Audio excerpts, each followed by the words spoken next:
Development Regulation Committee meeting held in the Committee Room 1.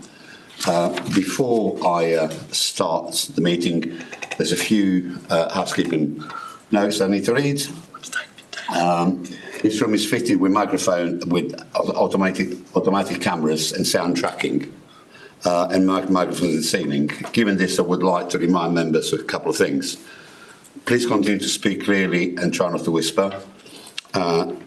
Keep out other sounds to a minimum, as whispering, shuffling papers and typing loudly on the keyboard will bring the camera onto you.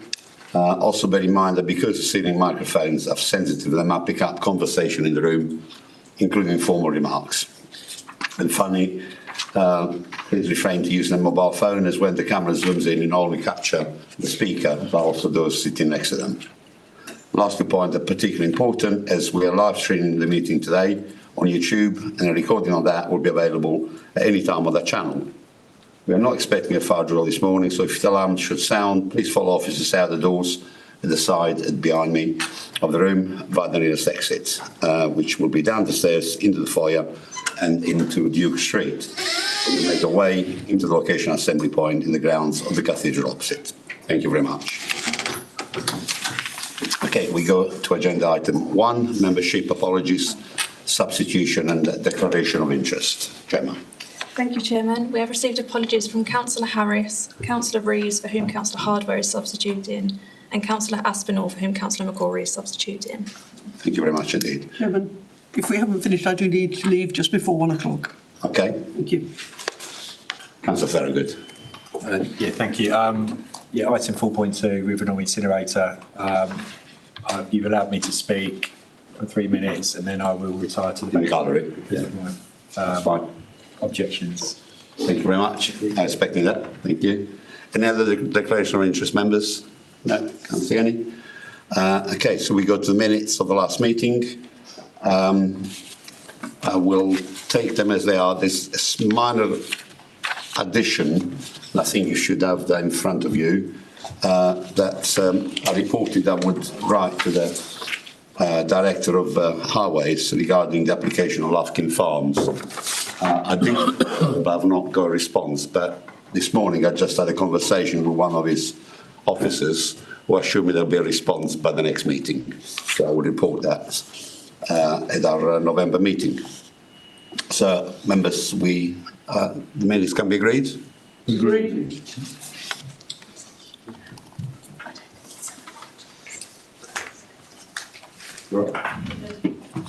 Okay. Agenda item 3, public speaking. Gemma, do we have any public speakers today? Thank you, Chairman. For item 4.2, Rivenhall Airfield, we have Gareth Jones, the applicant, speaking for the application, and we have Councillor Thorogood, the local member, speaking against the application. Thank you very much. Agenda item 4, Rivenhall Mineral and Waste. 4.1, Martel landfill site, Star Lane, Ardley. This is in the hands of Terry Burns. Over to you, Terry. Thank you. On screen.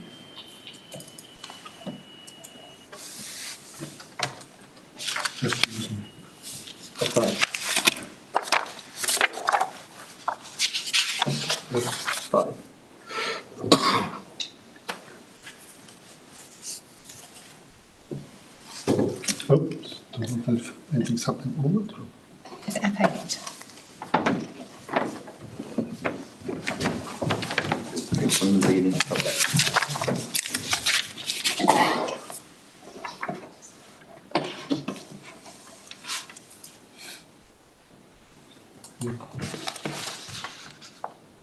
Just technology, isn't it?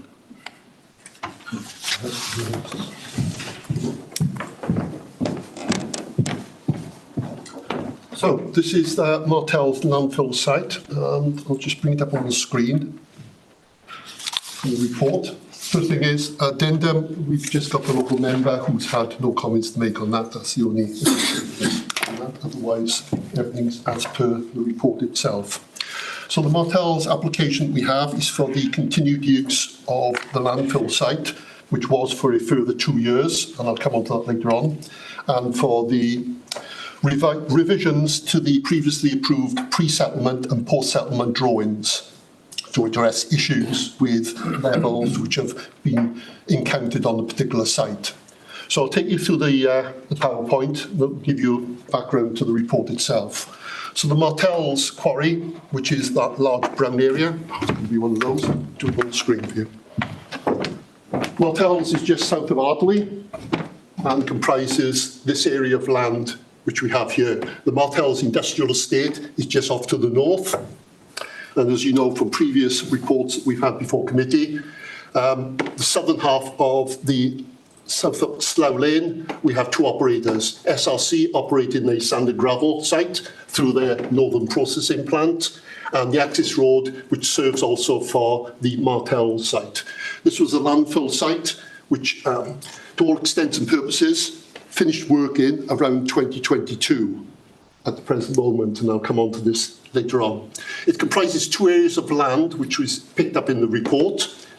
The northern half, which is the central piece, which is owned by the applicants who put the application in, and the eastern half, which is owned by the landowner just off this particular picture.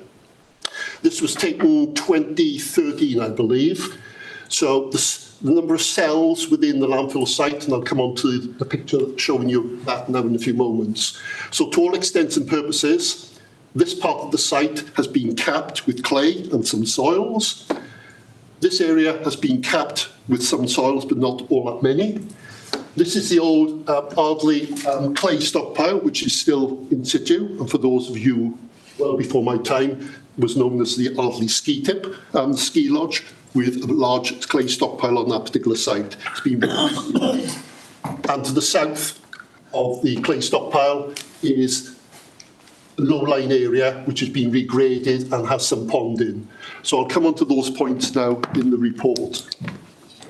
So as I said, the application is to extend the time period. The application came in 2023. It was validated in December 2023, and the application was to see all of this sorted out and the site restored by December 2025. As I mentioned, since about 2022, nothing has happened on the particular site at all, other than for some unauthorised digging up of the waste and moving it around the particular site. So it's been left as is on that picture, near enough, with a bit of grass growing. So this is looking north at the centre of the site, and we're looking at the clay stockpile, which is just on the foreground, in the background there. It's been graded out. It looks a lot tidier now, looking at that, to appreciate it, but we'll come on to that later. This is looking east, showing the gas wells sticking above the restored capped area and some limited soils on the site. This is looking from the eastern area northwards. This is on the third party's land, and we're looking up towards Ardley in the distance. The site boundary is on the right-hand side, and the central part of the site, which I mentioned, is just on the left-hand side of this picture. So this is looking south from standing on top of the clay stockpile, and we're looking southwards to the site. In the left-hand side, we've got the existing gas flare, which has approval for staying on the site for a number of years to drain off any of the gas on the site. And we've got the SRC operations just behind the trees on our right-hand side. That's in its graded form. The Environment Agency, as you see from the report, has picked up on drainage issues, etc. So when it rains, we get ponding effects, which is sitting on top of the old landfill cells. This is looking up the western boundary on the left-hand side of the site. SRC's operations are just off to the left-hand side behind the hedgerow. All this is showing is the capping and some of the grading. This is the western side, that was the eastern side. And this is looking up on the central part of the site. As you can see, some of the gas infrastructure standing proud on some of the grassed areas, which is indicative of some of the soils being on the site. So the clay capping is evident here on the eastern side of the site. It still requires the soil capping to go on top to make up the soil profile. That's just looking eastwards over past the gas flare onto the eastern half of the landfill site. In the northern half of the site, we also had separate planning approval for a gas compound to be installed within the northern half of the perimeter, but just touching on part of the clay stockpile. However, this is just one of the litany of problems we've had on the site. The footprint of the gas compound has gone well into the clay stockpile and should be where that vehicle is, northwards. They've extended well into the clay stockpile. They've been stopped, and that is being addressed at a later stage. So the approved restoration plan under the existing permission was for a gently doming area with landscaping around parts of the perimeter. And that's a nice pretty picture of what it would have looked like. These are the cells which I've mentioned, and we're talking about cells 1 to 9. Doesn't look much, so I'll put it in relation to the site itself so that you can actually appreciate what cells we're talking about. So that's the outline of the landfill site, and that's what we're looking at there. So we're looking at these cells, cells 1, 2, 3 and 4, which is related to the areas where the Environment Agency have concerns, and which is the least restored part of the site. And the third party's cells 5 through to 9B, which are covering in this neck of the world. So when we talk about the cells, that's the relationship in the site itself. These are the contours, and I appreciate for one of the members, we've got the red lines there. So the approved contours for the site is just replicating rising ground up to a summit in the centre of the site. The black lines have come in as part of this application to amend some of the topography and the contours. In essence, just to make the shapes a lot more amenable for future agricultural after use in the applicant's terms. So the top right-hand side of the site is where the material is lying and which relates to where the amendments to the new contours would take place. The green bit in the left-hand side is a soil stockpile which exists on the site at the present moment. Bottom left, we have in the grey area the cells which have been capped and some soils put on the site. The green area, the cells that I've just mentioned, they've been capped but don't have all that much soil on them. And then the northern half of the site, cells 1 to 3 and 4, top left, they're the ones where we have the issues on the site. The purple area is the extent of the clay stockpile, and the brown area is the extent of the clay stockpile plus a lot of the re-excavated waste which the company in the early days had lifted and then tipped and contaminated in the top right-hand side of the site, which was also an issue picked up in the report itself. Don't worry too much about that, that's just cross-sections through the site, and appreciate it doesn't show up too well on this particular slide. So I'll take you through the report, and I'll bring up this, the site picture so you can have something pleasant to look at, so to speak. I've given you the reasons what the application was for onto that, and I've gone through the various cells on page 31 of the report. As I mentioned, the proposal on page 32 was to extend the time period for a further 2 years to complete it by December 2025 and to allow importation of certain amounts of material. That material amounts to 145,000 cubic metres and is slightly different from the figures originally given on page 32. And those revised figures came about, as you see in the report, from revisions made by the applicant's planning consultant in later days as the application was being more thoroughly looked at, and requests by ourselves for clarification on what they were actually wanting to do on the particular site. So the applicant's reasons are set out on page 34 and 35. Principally, soils have been placed at irregular depths. With regards to cells 1 to 4, final depths of soils are not complete, and in the case of the cells 5 to 7, no adequate depth of soil for restoration purposes. So the applicant, as I mentioned, submitted the application for the time extension and for amending the settlement contours. That was going to be through a variety of importation and use of soils and overburden which exists on the site, principally the clay stockpile and some of the perimeter soil bunds. But in essence, the majority of that material was going to come in as a waste to landfill, and a waste with the smaller smaller W for achieving a restoration profile. As you'll see from the report itself, there's been a number of meetings with the applicant and the Environment Agency, who we've been working very closely with on this particular site. And the meetings went back to early 2023, when we met up with the new owners who were taking over this particular site. And yeah, the information passed to us was they would get everything sorted and we would get the application moving.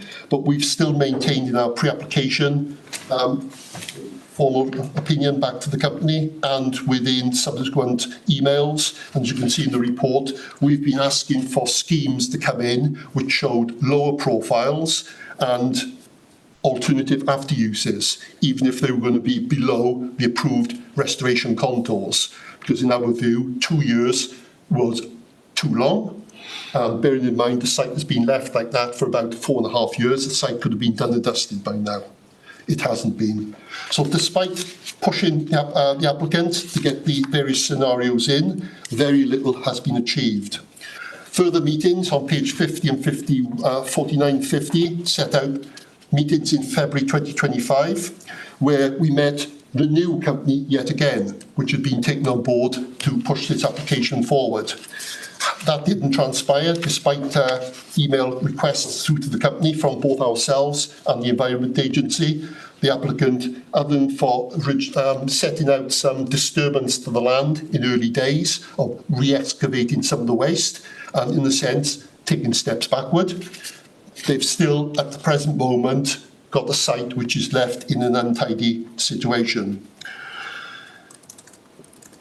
Page 54, we've gone through the various options of what we could actually do as an authority in terms of approving, refusing, or seeking enforcement, or action onto the Environment Agency, who are starting to take the lead on this particular site. Since this report, on page 56, since this report has been written, and as of last week, things have moved on yet again. The company who put the application in has now sold the land and has gone to another party.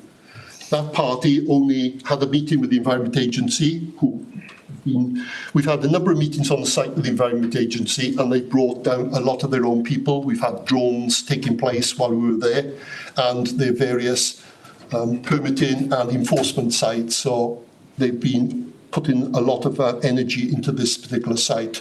So the Environment Agency had a meeting with the new owner and his agent. The agent only contacted me last Monday, just gone. He'd only been taken on board on Thursday the week before to find out there's a long history to the site, and both himself and the new owner asked for the application to be held back. I've said, no, we've been waiting too long on this particular site. We need a clean slate to go forward with the alternatives. And in essence, it's not within their prerogative because they're not the applicant, so they can't actually withdraw that application. They're just an interested party who've now got this application around their necks. So from last I heard, the Environment Agency had set the company a number of requirements to be done by Monday just gone.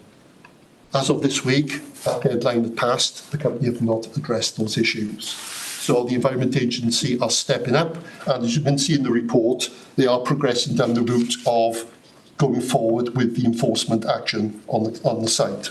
So page 57, I've set out what the Environment Agency are at present looking for.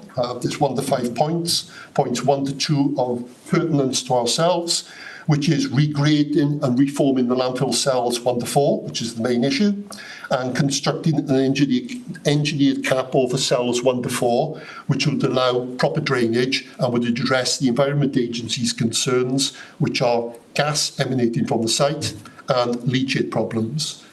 So the options which have been put forward and which we've come down to in this particular report is that we would like to refuse the application for the recommendation set out. There's also a secondary recommendation about enforcement, and I'll mention that now in a few minutes. but we will follow on the back of the Environment Agency's enforcement notice to get the site restored to a suitable standard. We'll have to accept that we're not going to get the all singing, all dancing restoration scheme that we got, but from our particular position, we're in a difficult position here. There's no company there to actually operate the site. The new owner has only just started to get up to speed, and they would like a meeting with ourselves in December to talk through the planning aspects. Whether that materialises or not, I don't know. But through the Environment Agency's vehicle, they are pushing down, as I said, the enforcement route, and they will get on this particular site, the landfill site, particularly the central part, restored to a level which is safe in terms of the landfill infrastructure and probably safe from a planning point of view. It's unfortunate for the third party on the eastern side of the site. We understand that their lease with the former owner has now ceased, so they're now left with a potential problem site, which the Environment Agency are talking to them through to see what could be done with the liabilities which would incur the third party owner. But at the moment, our concerns for everything with the landscape restoration and the future after use of this land, it's getting this central part of the site done and dusted. We can probably live with the contours which are taking place on the eastern side of the site.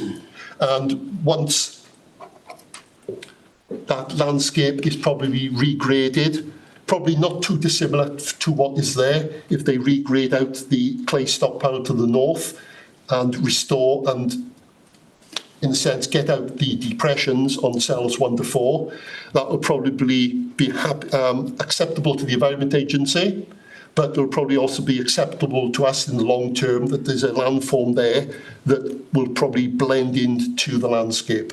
What happens later, I can't answer that at the moment, but we will be left with a site that we have to, in a sense, and I mentioned the fact about enforcement notice, we would have to seek from yourselves that as part of this recommendation, we would seek to under-enforce, run with the Environment Agency and accept that the contours left on that particular site won't be as what we wanted, but they're at a level that we would probably have to accept that that is what the landform is going to be until something future down the line happens. So the recommendation is to refuse for the reasons set out in the report and to get your authority to under-enforce on this particular site. Thank you, Chair. Derek, thank you very much indeed for your presentation. I think I should mention that this is in my division, and although I've not been lobbied, I've not been contacted, besides the parish council's comments, I've got no real interest to declare on that. And I would also say that I completely agree with Terry's recommendation of the route that we're going to take. So I'll go to the debate, members. Any questions? Councillor Thorogood. You just got a couple of broader questions. Just the standpipes, how long will they be in situ for? And the future uses for arable, I understand. How long will that be before that can take place? So in terms of the infrastructure, that pipe work is for leachate and for methane monitoring. They stand proud at the present moment and would usually then be above that picture, probably about another metre of restoration soil. So they would sit proud or within little tanks above the land surface. They're unlikely to be removed. They're needed for the future use of the landfill site management and probably be there for 50 to 60 years. All landfill sites are of that nature, very much very similar. Like on Bell House, we've also got the grass around the areas, but you've still got the tanks above the ground. So you're going to have to live with that, but farmers can work around those. In terms of going back to agriculture, we're probably on this particular site without any viable soil profiles going on the land. We're not going to have agriculture with tractors running up and down. It may just go to grass, sheep or whatever. I suspect what we're going to get out of this site is a bigger site for biodiversity, and both landowners are going to have to accept that without applications coming forward to probably import soils to build up the land profiles, and which we probably support, as mentioned in the report, of encouraging another application with appropriate restoration materials being soil forming materials, not churned up and shredded waste, which can sometimes come in under the guise of restoration proposals. If that happened, we would need to be pretty thorough on our vetting and monitoring of that particular development. So I think the landowner on the eastern side is going to have to live with probably rough grassland, more nature conservation. On the middle side, once the Environment Agencies gets their profiling, if it uses the clays and any of the on-site soils, we'll probably get a thin sliver of soils on the site, so we'll have some greenery onto that. Okay. Yeah. Councillor Steptoe. Yeah, thank you, Chairman. I'm more or less picking up on Councillor's points there. If the land is going to go back to poultry use, you mentioned they're animals, will the animals themselves be fit for human consumption? Or will there be an issue going forward with that? Terry? I'm not a farmer on that, but it's not, the site will be safe. Yeah. We have sheep and other cattle grazing. In actual fact, on our landfill site at Bell House, we've got our own cattle on the landfill site.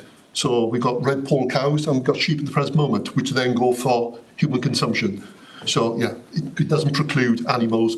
Okay, that clarifies that. With the site itself, I know from experience where I am, I've got a similar site, that they've had to overfill the cells. Has there been a great deal of sinkerage within the cells, and is that being catered for within this process? So, in the report, we talk about pre-settlement and post-settlement contours.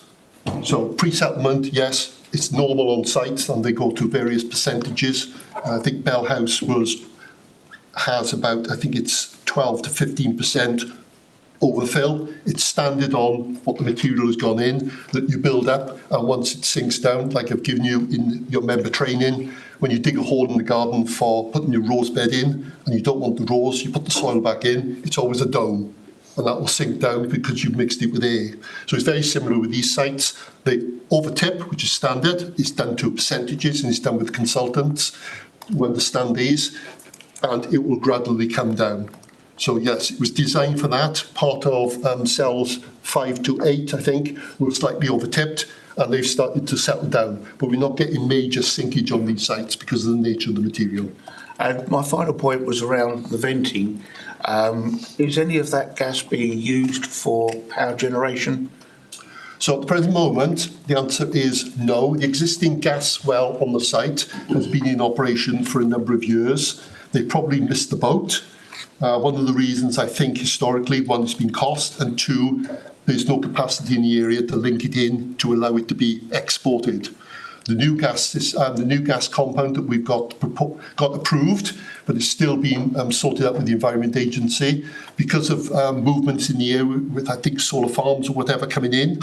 I think utilities have joined up thinking there's more access to the grid, which is becoming available in that area. But at the present moment, they are venting gas, which is one of the problems that we're getting on this site. So potentially there's going to be Potentially they could do. in the future. That's good. That's good. Okay, thank you. Thank you, Chairman. Thank you. Councillor Barker. Chairman, I'm happy to propose the recommendation. I think inactivity on this site over the last couple of years, they're not going to suddenly change their spots, as it were, just because we give them an extension. I think letting the Environment Agency step in and of course would be a better way forwards at this point in time. That's it, can do it. Thank you. And you second it. Okay, so the recommendation, as Terry said, is in two folds. One is to refuse the extension of time, and the other is to consider the enforcement route. And well, I'm sure that will be reported to us in due course. Has been proposed and seconded. All those in favour, please show. Chairman, that's unanimous. That's unanimous. Thank you very much indeed, members. The application is refused. And thank you very much indeed for your work on that, Terry. We now go to agenda 4.2, Rivenhall Airfield, Coggeshall Road, Braintree. That's on in the hands of Claire. Over to you, Claire. Thank you, Councillor. Yes, this is in relation to Rivernorth Integrated Waste Management Facility. There is an addendum to the report, and there are a number of changes. The number of complaints has increased. We received 2 additional complaints since the application was published. 3 complaints since the report was published, and we've also received 2 additional representations, but they don't raise any new points that haven't been previously covered in the report. The local member for Whittam Northam is unable to attend and has provided a written response, and that is also included in the addendum, and I'll refer to the points that he's raised in the presentation. There's also an additional document that's been submitted, which needs to be added to the list of documents that are referred to in the recommendation. So this application relates to a partial discharge of condition application at Rivernorth Airfield. Rivernorth Airfield is the facility is an integrated waste management facility. It's located east of Braintree and the access is off the A120. No, it's not going to play. Oh, Joe, what am I doing wrong?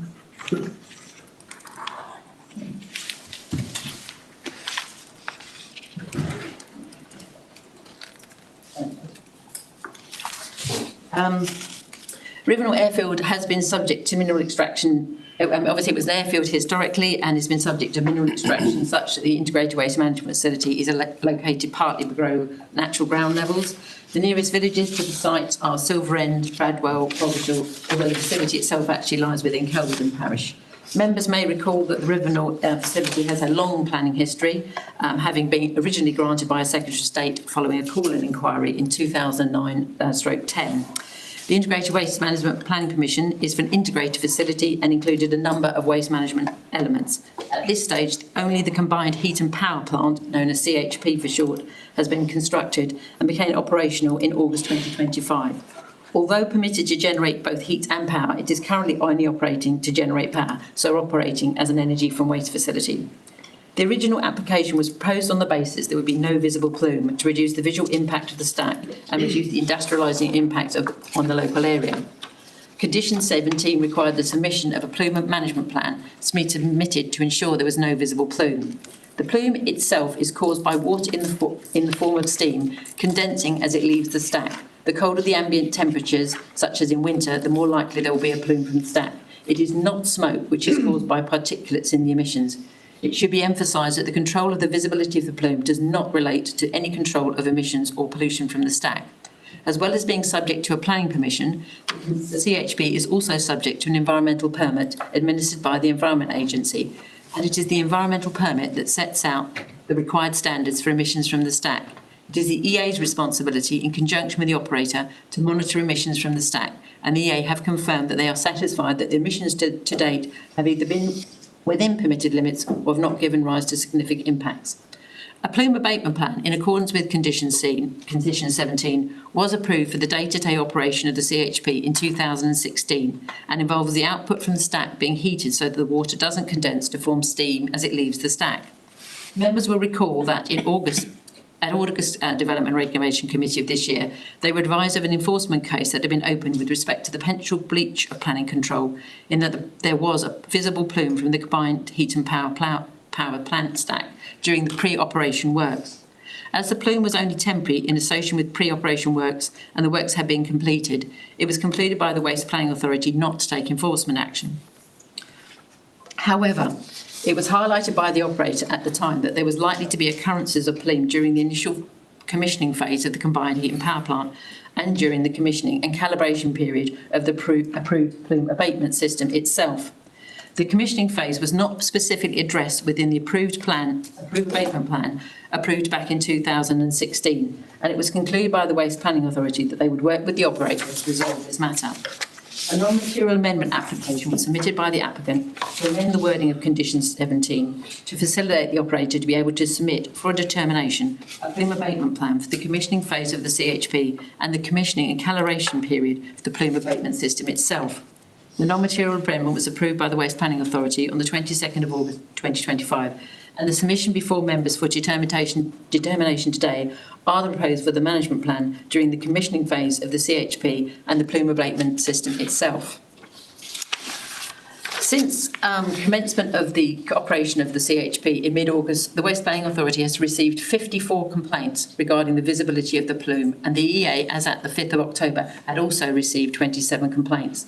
The majority of the complaints made to the Waste Planning Authority have related to the visibility of the plume. However, some have referred to complaints with respect to odour, air quality and concerns that the visible plume could have health impacts. These complaints have been referred to the EA as these are matters addressed through the environmental permit. All complainants have been notified of the current application of the plume abatement plan for the commissioning period and given the opportunity to comment. The occurrence of a plume has been ongoing during the consideration of this application to partially discharge this condition 17. And there was a BBC report on the plume, and these are the photographs from the BBC report. I wasn't able to use photographs provided by the public because I would need their permission to do that. So these are some examples of the plume that has been observed since commencement of operation in August.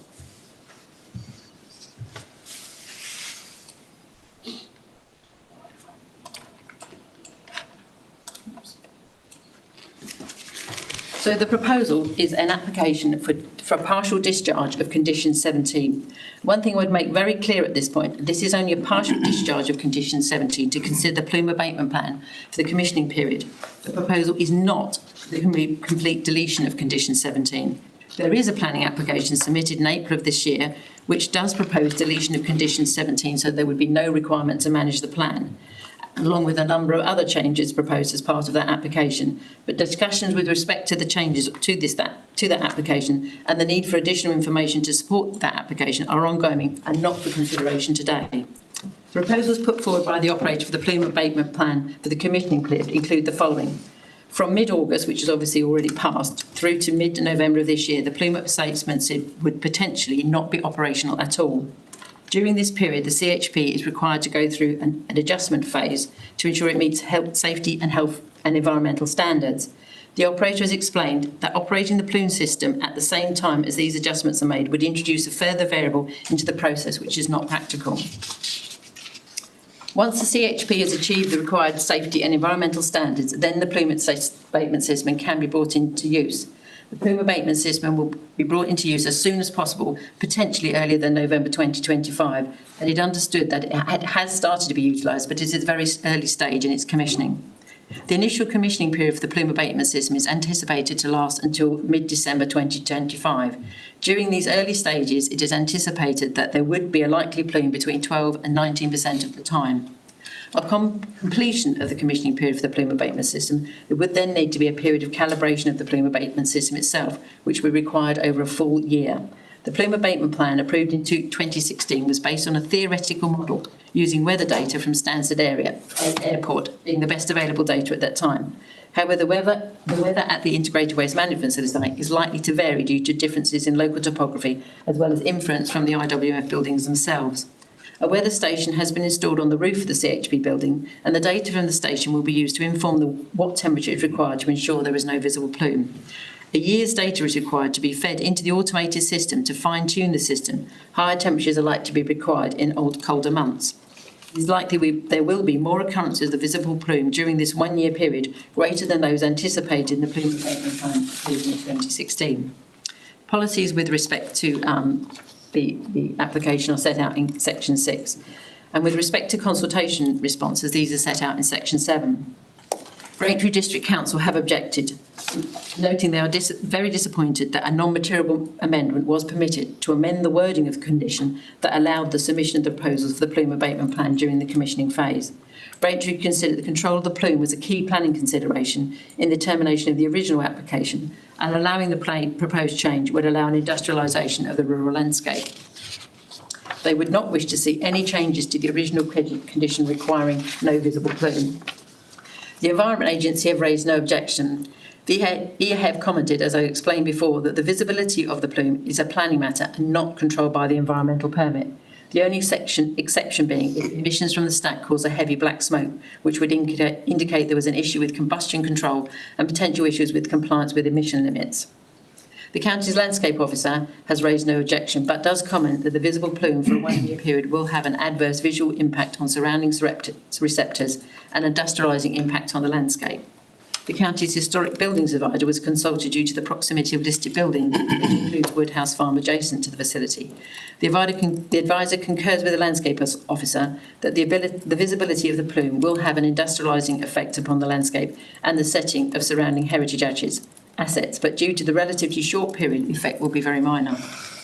Kelvedon Parish Council, in which the facility is located, comment that many neighbouring residents have expressed dissatisfaction that there was a long-term commitment to no visible plume, which is not being adhered to. Bradwell Parish Council, which the access road runs through, are similar to Kelvedon in its comments, that the commitment made as part of the original planning process was that there would be no visible plume, and that should the abatement plan for the Commission be approved, it should be ensured it is strictly adhered to. Coggeshall Parish Council have objected. There was a misunderstanding by Coggeshall Parish Council that the consultation was with respect to the deletion of condition 17, which is not the case. As explained earlier, there is a separate proposal for such, but not the subject of this proposal in discussion today. But nonetheless, their concerns raised with respect to the visual impact and its industrialising impact are still relevant. No comments were received from Silverend Parish Council, and Rivenhall Parish Council and nearby Parish Council have objected on similar grounds to those of Kelvedon and Bradwell. The local member for Braintree Easton has strongly objected to the proposal, that the proposal would weaken the requirements of the condition which is necessary to ensure the visual impact is minimised to protect the local and rural and countryside character. The point is also made that visibility of the plume is not merely an aesthetic matter, but there is a perception by the public that the plume equates to pollution, and that the visibility of the plume will erode trust that emissions are being controlled adequately and raise concerns about the health impacts. The local member requests that the original condition is enforced. The local member for Witham Northam, as explained earlier, provided a written response after the report was published, objecting to the proposal. The member raises similar concerns to those previously mentioned by the Parish Council and local member, that no visible plume has been promised for over 15 years, and commissioning difficulties should not override key planning considerations, and allowing the plume to continue would erode public confidence in the planning system.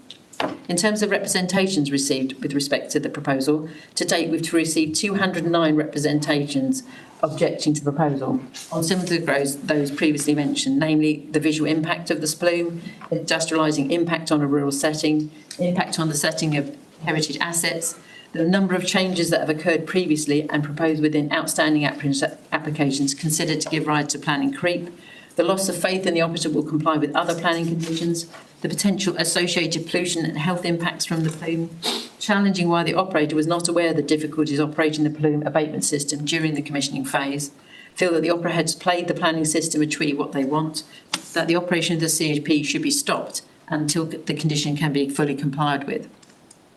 So moving on to the appraisal of the application and the need for the changes. As explained, condition 17 requires there is no visible plume and it is managed through a plume abatement system. The plume abatement plan approved in 2016 anticipated the plume to be managed so that it would only occur 3% of an entire year. The plume abatement plan for consideration is for the commissioning and calibration period and is anticipated to last for 16 months, which started in mid-August. The commitment for no visible plume was put forward by the applicant at the time of the original application as part of trying to minimise the visual impact of the stack. The stack itself is also enclosed in a mirror shroud reflecting the sky to help minimise its impact. These proposals were taken into account by the inspector at the time of the call in public inquiry, and thus condition 17 with respect to no visible plume was imposed and required the submission of a plume abatement plan. At the time of the consideration of the approved abatement plan for the day-to-day operation of the facility in 2016, it was not known by the Waste Planning Authority that there would be a period of commissioning and calibration where the plume abatement system would not be fully effective. The operators explained that the plume abatement system was one of many complex systems required as part of the complex design and build of the CHP. In the early stages, the focus was on the civil works, and it was not till the later stages of the project that the specifics of commissioning were considered. The operators also explained that the plume abatement system is not a common feature on a CHP or energy from waste plant in the UK, and Indras of a company has limited knowledge and experience operating such a system and were not aware until the late stages of commissioning that the plume abatement system could not be fully operational from commencement of the CHP.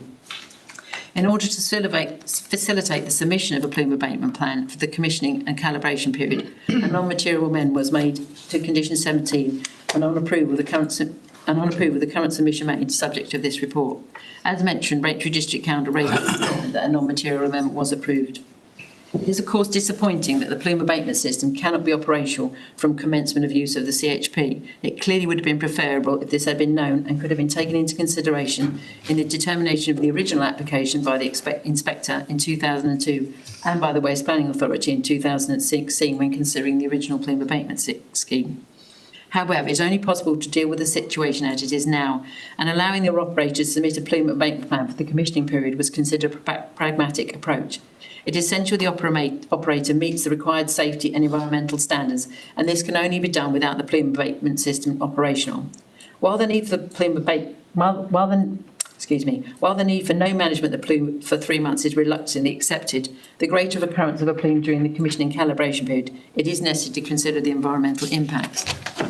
In terms of landscape and visual impacts, National Local Planning Policy seeks to protect visual amenity and landscape character.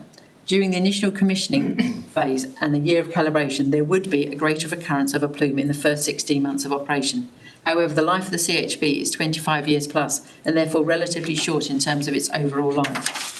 It is commented by the County Landscape Officer that the plume for this period would give rise to visual harm and would contribute to the industrialising effect of the stack on the landscape.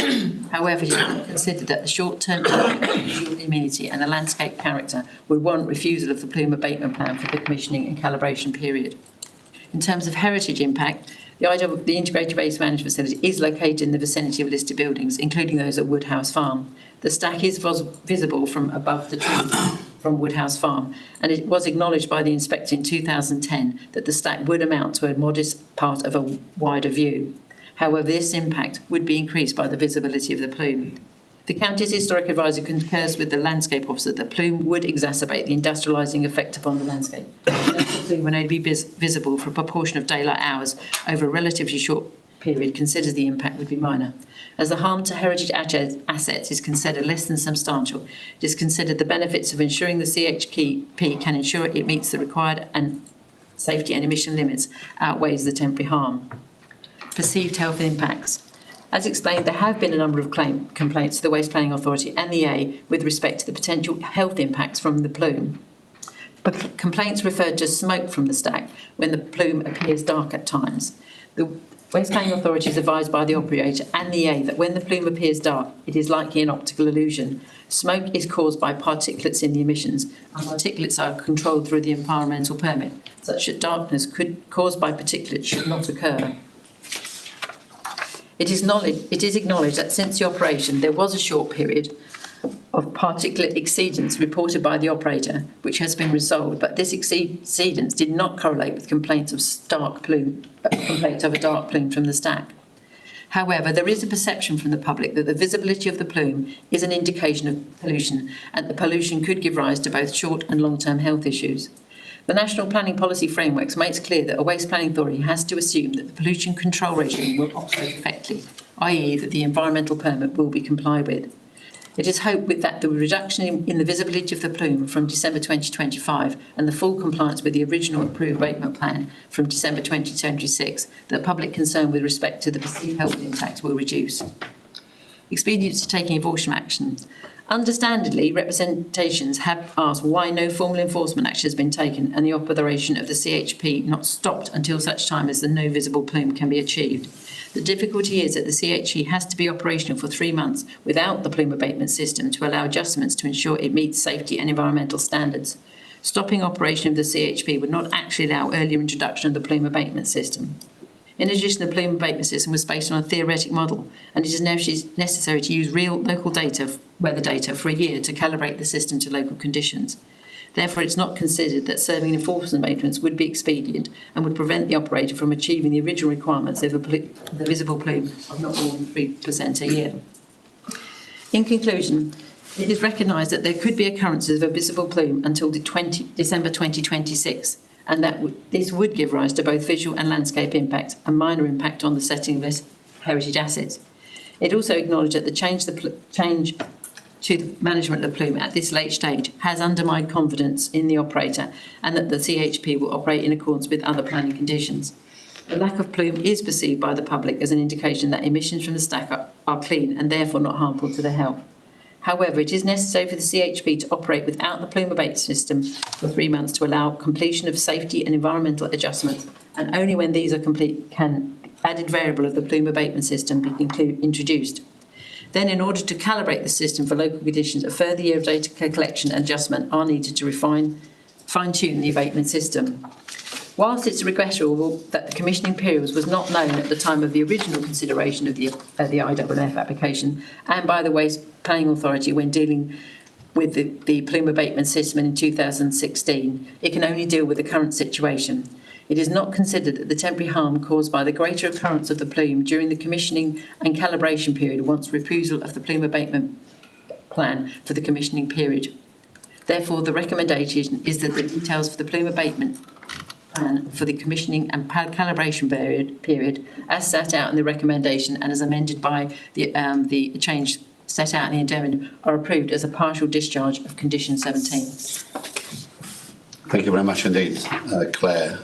We now have Councillor Barfield. Chairman, for the sake of clarity, I sit on the planning committee at Braintree District Council, but every time this is on the agenda, I leave the room for that item. Okay, you've done that before, so you plan to do this again today.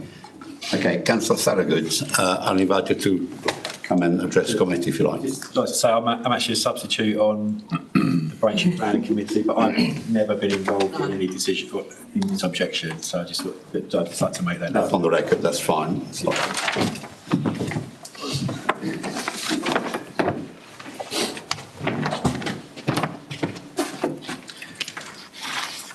As you're well acquainted, you've got 3 minutes and Gemma will give you a comment. There's 30 seconds left. Might not need that. Okay, that's fine.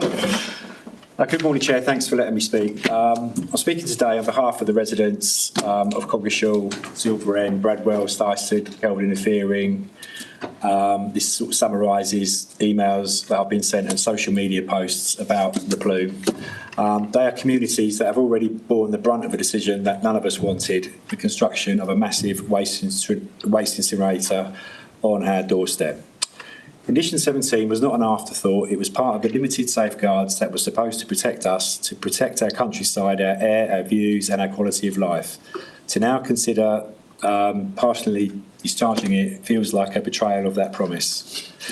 This incinerator isn't here to serve just our local needs, it will be taking waste from across Essex and beyond, truckloads of rubbish brought into the heart of our rural farmland and communities. The people who live here will carry the costs in our health, our environment and in the loss of everything that makes this area special, while others profit elsewhere. Condition 17 and the visual protections it represents are one of the few lines of defence left to us. We are already facing industrial structures dominating a landscape that until now has been defined by open fields, church spires and ancient hedgerows. The plume, whether visible or not, would be a permanent reminder that our countryside has been sacrificed for convenience. We were told this development would blend in, that it would be carefully managed, but you cannot disguise an incinerator. You cannot soften the impacts of a chimney that redefines the skyline of our rural location. Every glimpse of that plume from a garden, public footpath, school playground will be a reminder that our rural character has been industrialised against our will.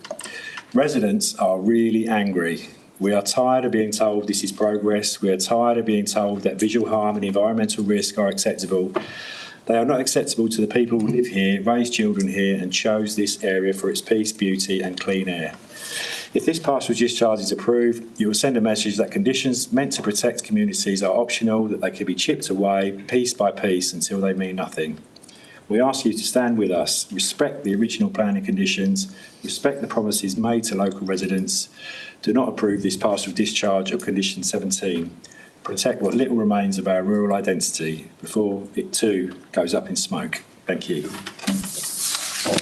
Problem time, Councillor Thorogood. Thank you very much indeed. And you will now retire to the, are you going to? No, I'd stay here, but I leave Braintree. Braintree, but here, okay. And now call Mr Jones. The applicant is going to speak in favour of the application.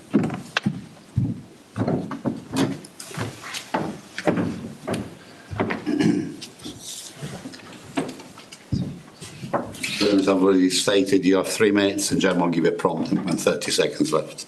Thank you, Chairman. The first point I wanted to emphasise was the fact that the visibility of the plume is not related to any pollution. So as we've already said, it is just water vapour, and just like clouds sometimes are white and sometimes look grey, sometimes the plume looks white or sometimes looks grey as well. Although we acknowledge it does give members of the public, it makes them worry if they can see that because they might think it is a cause of pollution.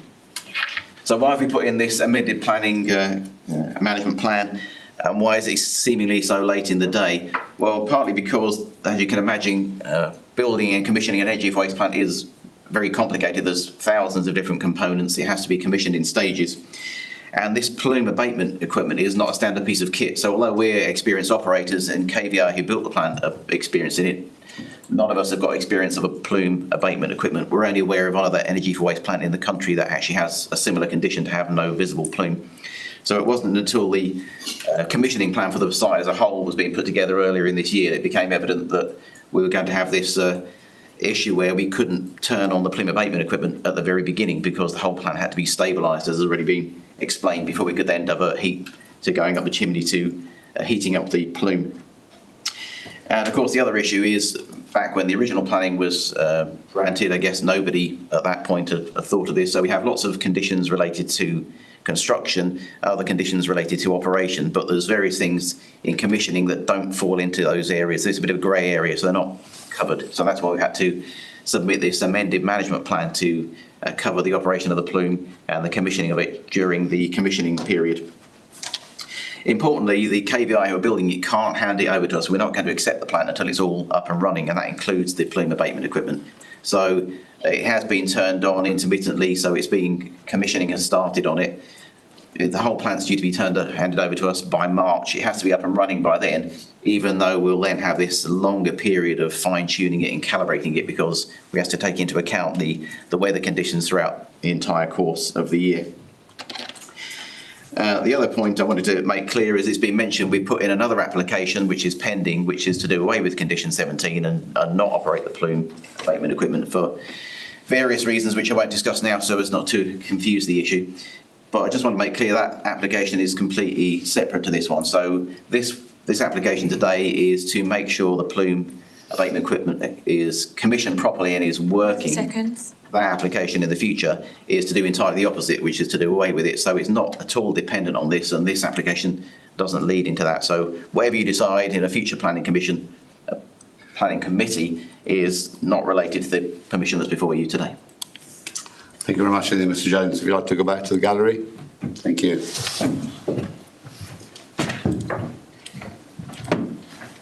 Before I go to the debate, I will ask Claire if you have any comments to make on what's been just stated now?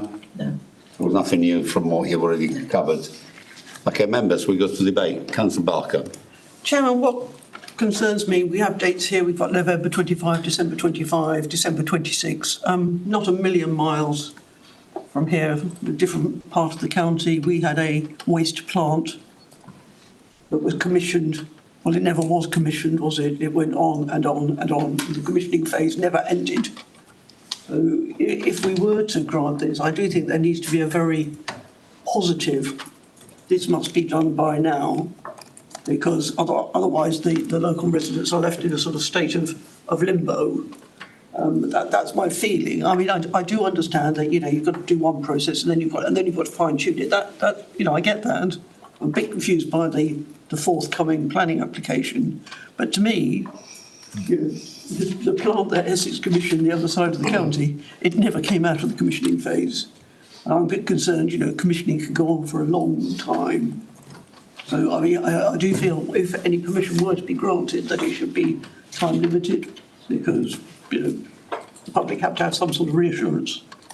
Okay, do you want picked up now, Claire? I mean, the proposals are that, you know, the commissioning and calibration should be finished by December 2026.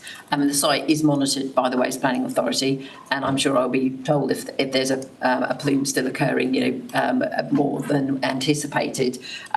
The operators have committed to provide that they've actually got a camera on the stack, so they can continually monitor to see whether there's a plume or not. And they have agreed that they will provide records of that, so that I can see what kind of percentage of the time the plume is occurring. And obviously, if it's exceeding far more than was anticipated, then we'll need to follow that up with them. December 26. Councillor Septo. Yeah, thank you, Chairman. I've got some questions around some of the science of the situation. I appreciate that you may not be able to answer it. First of all, though, with the pictures that we've seen, I find them a little misleading because it depends on the light level and which direction the sun is and where you are in relation to where the light is coming from. There's one picture where it shows it's very bright, but it's against a dark sky. Again, it's where the light is coming from. So I find that a little misleading. But my main concern was you touched on the issue about how this works. It heats, I'm assuming reheats the steam.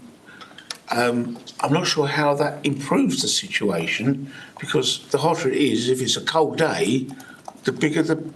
Well, my understanding is that it heats it up so that it gets much further up before it starts dissipating. So you don't get the concentration of condensation. It rises much higher before it condenses. So you don't get that tube of steam coming out of the stack. So like a hot air balloon effect. Yeah. Okay, that makes it more clear for me. Thank you. That's all I need to know. Thank you. Okay. Councillor Hardware. Thank you. 2 points. I get a bit of feeling of deja vu, as I used to live near the Edmonton incinerator in North London for a decade.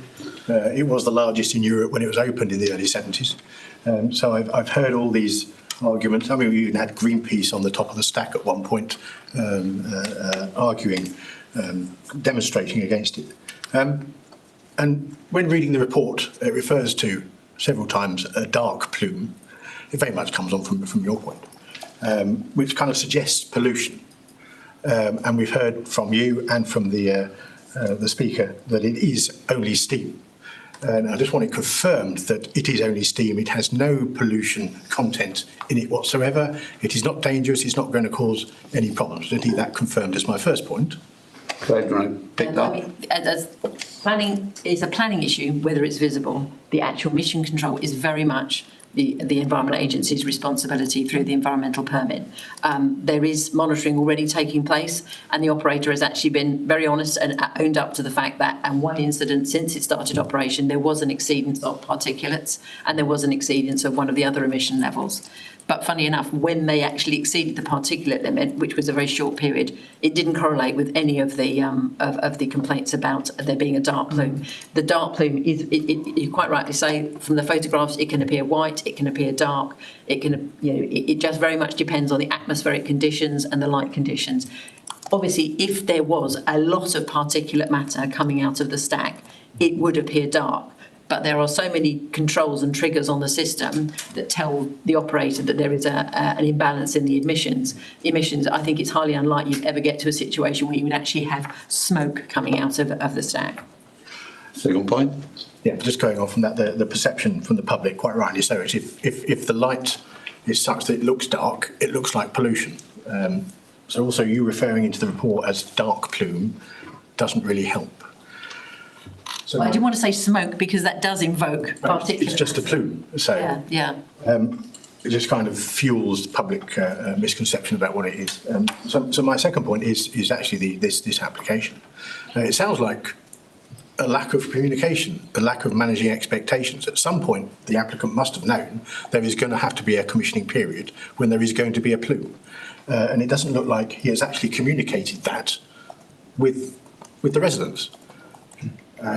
And quite understandably, they will see this plume and start complaining, and I don't blame them. But on a practical level, this commissioning has got to happen, and it's got to operate while it's being commissioned. So I don't see that if we refuse them, it stops the operation of the plant completely. So I don't think we have much choice but to accept this temporary lifting of condition 17 to allow them to get to the place where there is no plume.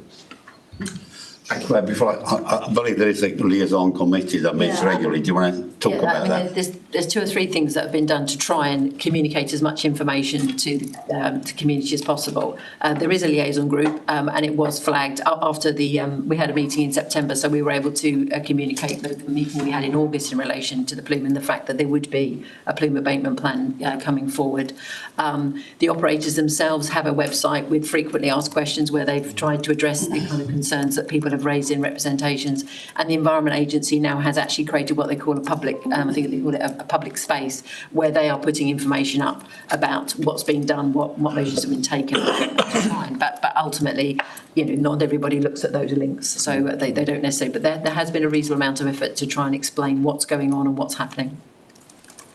Thank you. Councillor Siddle. Yeah, thank you, Mr. Chairman. I think it's absolutely appalling. I mean, there is a plume or there isn't a plume. I think to make a promise of there isn't a plume and then try and talk us round the plume seems to be appalling. One question I wanted to ask is, we talked about the complaints and the relation to the plume when the complaints, and is there any correlation, or has there been any correlation done with the Environmental Agency in terms of the odour? Odour to me suggests particulates. And what monitoring is being done by the Environmental Agency in terms of when there's a complaint about an odour, and is that measured anywhere?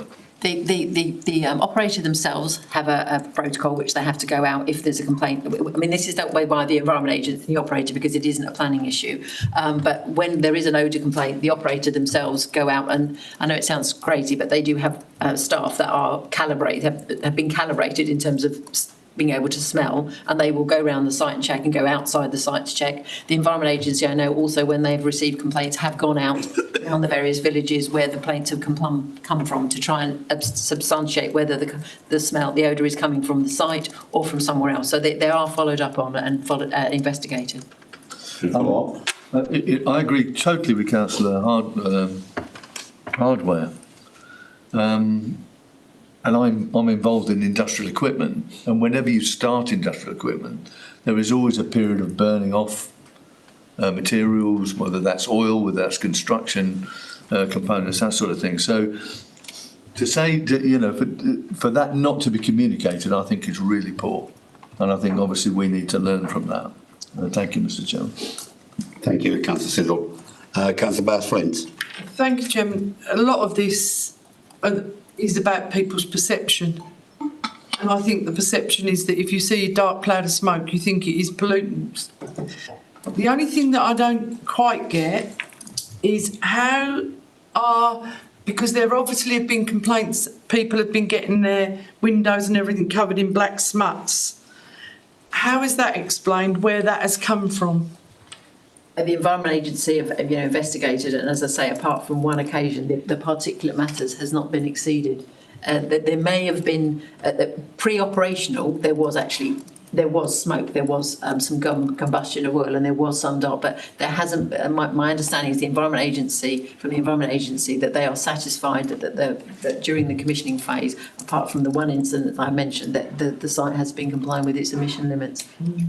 So, just going on from that, Chairman, and I know that they've got this working group or whatever it's called, and where people can go. Yes, but I think the company themselves could do a little bit more about reassurance if this is not harmful, and it wouldn't do them no harm at all themselves if they was to actually explain somewhere along the line to members of the public. Because if I don't live that far away from it, but I don't see any plumes or anything. But if I lived a little bit closer and I see that, I would be concerned.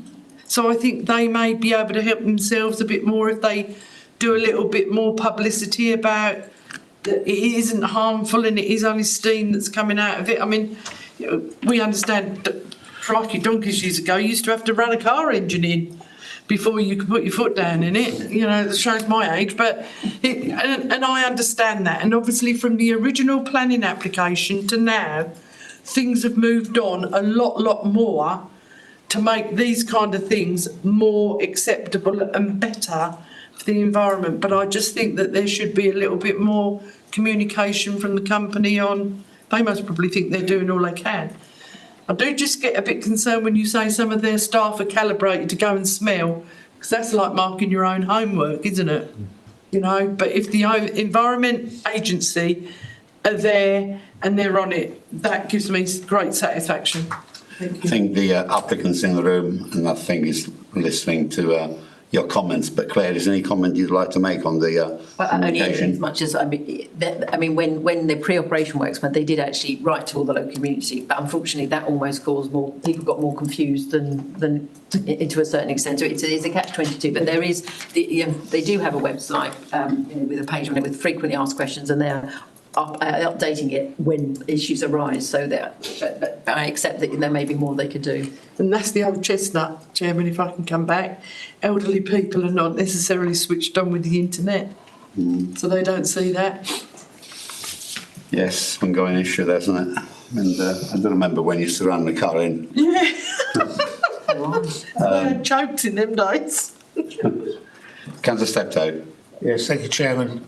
Just as a footnote, I spent many years working in the car industry and I know what it's like standing in a cloud of smoke trying to calibrate a car. Bit of clarification, really. If we refuse this application, what is the knock-on effect? Does that stop any further going forward with the calibration? So, in effect, bring the site to a close? If you were to refuse it, we would have to come back the next committee with consideration what was the appropriate way to go forward. So it is potentially, it could bring the whole situation to a halt. As I say, we'd have to look at what the consequences were of if we were to take enforcement action, whether that would be expedient or not. So we would. That wouldn't be done today, though. No, but I'm just trying to understand. Look at the different options. What the knock-on effect would be. And whether they were, what was the appropriate approach. Tom, do you want to come in? A refusal today would technically put them in breach operating tomorrow if there was a plume. So by default, we would then open an enforcement case and would have to consider the expediency of whether it was appropriate to take action and then what that action would be, whether it be a breach condition notice, stop notice, and a similar vein to what we did in August with a report coming to you with a recommendation as to the actions to be taken. So, if I can, Chairman, so to comply with that, so they're not in breach, in effect, they'd have to switch the machine off. So, the potential option for us in terms of doing that from an enforcement perspective would be a stop notice. So, yeah, it would be us telling them to turn it off. Okay, thank you. I know you want to speak on some Barker, but I'll go to Councillor McCrory first. Thank you, Chairman. I'm bound to say I'm glad I'm not the local member. This is a real thorny issue and it's been going on for donkey's years. I can remember the site visit way back in 2005. Rocks and hard places come to mind on this one. And Councillor Steptoe just really asked one of the questions, what are the consequences of this?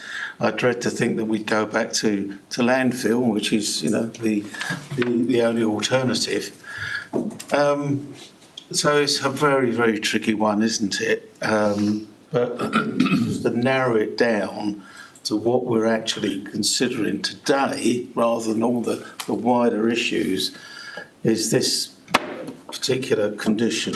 So I've just got one technical question, which I'm not sure whether can be answered by the officers. But when we went to the site visit just recently, we were told all about how the heat would be used for nursery and all the soft fruits and certain vegetables and so on and so on.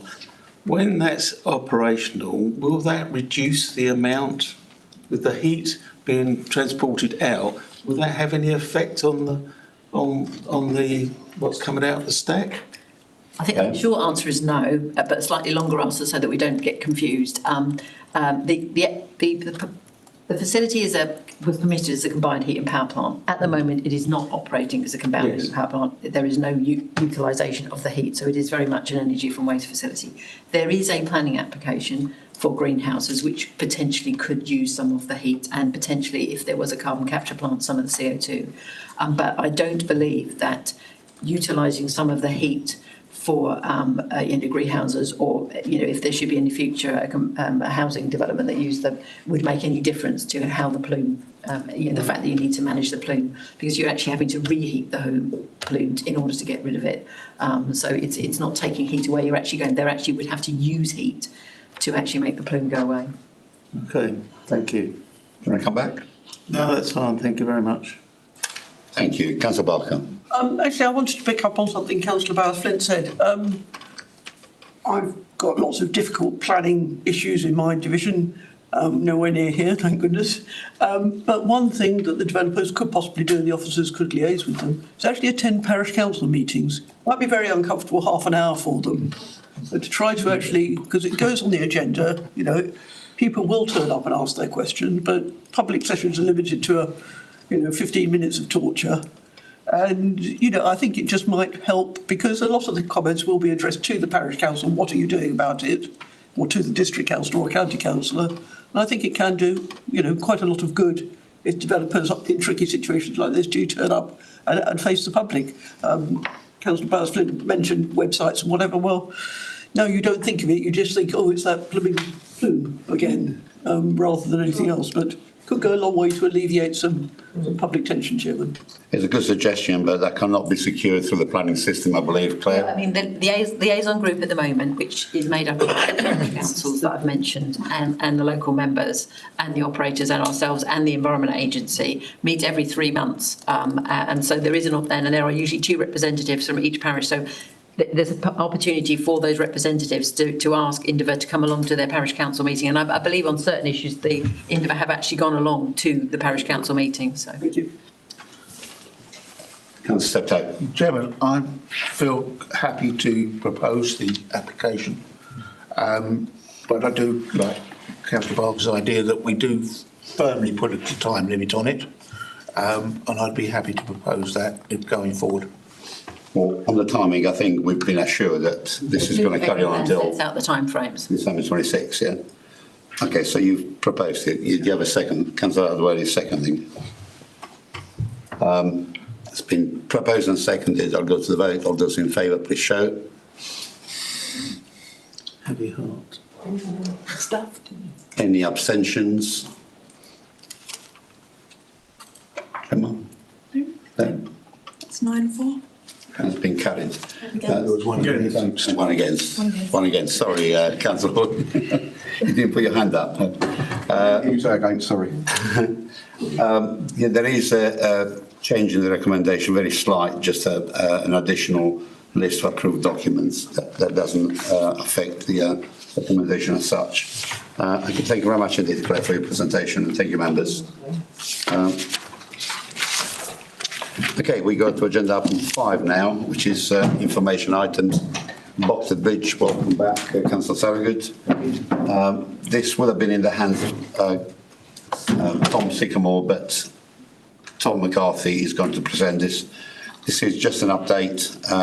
Almost 6 months have gone since our committee meeting in April in the main chamber. So Tom is now going to give us an update on the current state of affairs. So over to you, Tom. Thank you, Chairman. So, as members will recall, at the April 2025 DNR meeting, members considered the application to replace Boxted Bridge together with associated highway works. The members resolved to defer the application, requesting the applicant provide further information on the need and justification for the proposal, and also to allow time for members to visit the site to see firsthand bridge in situ and add a greater understanding of the landscape and character of the area. Since the deferral, as an authority, we have had a number of meetings with the applicant. However, to date, we've not been provided with any further information following the deferral on the need and justification. It is understood that the applicant has commissioned some additional studies on the bridge, including load testing works, the findings of which I understand have recently been presented to the applicant themselves. To confirm, that hasn't yet been furnished to ourselves as a planning department, and therefore we're not in a position to bring back the application to you. with any further information, and it's at that point that we haven't also sought to pursue the site visit with yourselves to arrange a date for that. The report before you seeks to set out that we have set a deadline with the applicant for the 31st of January 2026 to provide us with either that additional information or a timetable as to when that additional information will be submitted, on the basis that no planning application should be held in abeyance for an indefinite period of time. And as we are now 6 months since that deferral, things really need to start moving. So the report is quite short, but it seeks to provide you that date as that we've set with the applicant. And at that point, we will provide a further report to you on the back of that additional information, and then also seek to arrange a site visit with those members that are keen to see the site before we come back for a report. Again, for you to consider that application. Thank you, Tom. So just to clarify, this may well come back to the committee in February 2026. So correct. If no additional information is submitted by the applicant, then at the February committee we will bring back the application as it was presented to you last time, with the report confirming that no additional information is received, and you'll be able to determine the application as it sat when you considered it previously. If additional information is presented, then we'll probably do a short report just saying that additional information has come in, seek to arrange a site visit for yourself, and then give you an indication of when we anticipate the report coming back to you, on the basis that we will obviously do a round of consultation with third parties and the public on the additional information that is submitted as well. If it's received. Correct. That's very clear. Any questions to Tom? No? I think that's very concise and very clear. And again, we've got a time frame there. Thank you very much indeed, Tom. 5.2 is 140 London Road, Abridge. Again, that's in you're going to present yeah, that's that, Tom? right, yep. So yeah, Sean passed his apologies for that. He can't be here, but I'm sure members will recall this site from a number of presentations that Sean has given on it. Back in December 21, or between December 21 and February 22, it came to our attention that material, mainly trammel fines and soils, were being imported into this quite large residential property, into the curtilage of the property. And in April 22, we served an enforcement notice requiring that importation to stop and the material that had been imported to be removed and the site remediated. In May 22, an appeal was lodged against that enforcement notice. However, that appeal was subsequently withdrawn in November 22. In December 2022, the property was sold to a new landowner, and we sought to engage with that new landowner, setting out the timeframes and requirements of the original notice, to which they said that they would be working towards compliance. Unfortunately, following a number of meetings and site visits in September 2023, we reported to Development and Regulation Committee that there had been very limited progress in terms of the amount of material that had been removed from the site, and there was a resolution at that point to seek a prosecution against the landowner as they were in September 23. In May 24, a summons was issued, and in January 25, there was a plea hearing of which the defendant pleaded not guilty. So in the 30th of September this year, we had a trial at Basildon Magistrates Court and was successful, with the defendant being found guilty and fined a total of £24,000, together with a full award of costs against us. So it was a very good result for ourselves as a planning authority, and also a very good deterrent going forward, in terms of the landowner who we prosecuted was not the individual who who owned the land when the waste was imported. However, they purchased the property in full awareness of the requirements of the notice. So it's a very good case for us to use going forward. Just on the site itself, a bit of good news on the site. The individual who was prosecuted and found guilty actually sold the property in December 24.